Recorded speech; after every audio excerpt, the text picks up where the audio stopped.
Hey everyone, I'm Danny, the Kinky Polyatheist at kinkypolyatheist.com, and I dispel shame around sex, sexuality, relationships, and spirituality. And today I've got a topic, and it's basically ethical versus consensual. And specifically, I'm talking about relationships. I'm talking about when people use the phrase ethical non-monogamy versus the phrase consensual non-monogamy. I just want to talk about those two a little bit, compare the difference, and talk about which one I prefer. And this is actually a topic that comes up often. Here in Vegas, we have a poly discussion group, and we get together once a month. And it's a wonderful group, and it's a topic that comes up fairly regularly. So I thought it'd be great to just leave it out there so that people can watch this video in the future. Also, I'm doing my 100 videos in 100 days, and this is part of that whole thing. So please forgive me if my editing is not going to happen. Okay, so ethical non-monogamy versus consensual non-monogamy. Let's talk about non-monogamy real quick. Non-monogamy means you are not committed to one person. A lot of people can visualize this very easily if they just imagine, hey, I'm just dating multiple people right now. I'm dating around, and I'm just not being exclusive. Right? Everyone kind of gets that. There's a point in life where you're single, you're dating around, you're not being exclusive. You may not be messing around with anybody, but that idea of right now, I'm dating multiple people. That's non-monogamy. As soon as you commit to one person, that's monogamy. Also, monogamy is a state of mind. And I'll talk about that in my next video, actually. That's a good topic. So ethical non-monogamy is suggesting that you're participating in non-monogamy, so you're dating multiple people or you're in relationships with multiple people, and you're doing it in an ethical way. That's what that's suggesting. Consensual non-monogamy is saying the same thing. You're going to be dating multiple people or you're in relationships with multiple people, and it's all consensual. Now let's talk about why this is important to discuss, the difference between versus ethical versus consensual. All right, I've got a couple examples here. Is it ethical to slap someone in the face? Is it ethical to let your girlfriend wear your wife's lingerie?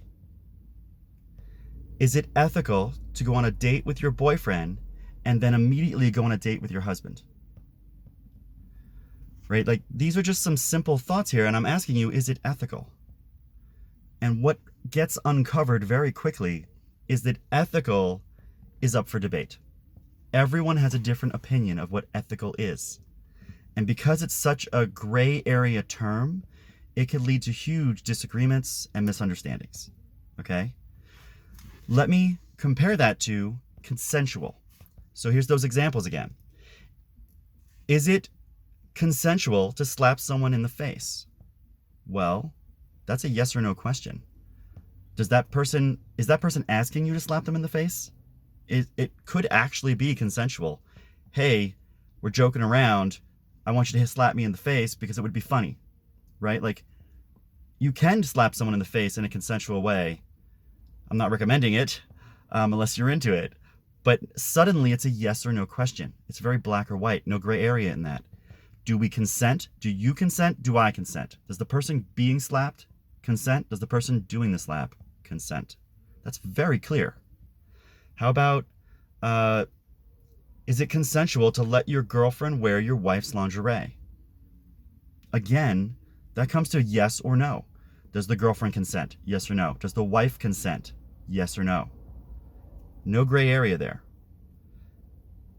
Is it consensual to go on a date with your boyfriend and then immediately after that go on a date with your husband? Again, black and white. Does everyone consent? So that's why I have seen this topic come up multiple times, and I'm also agreeing on the side of don't use the phrase ethical non-monogamy. It's a beautiful phrase, but it leads to so much gray area that it's more trouble than it's worth.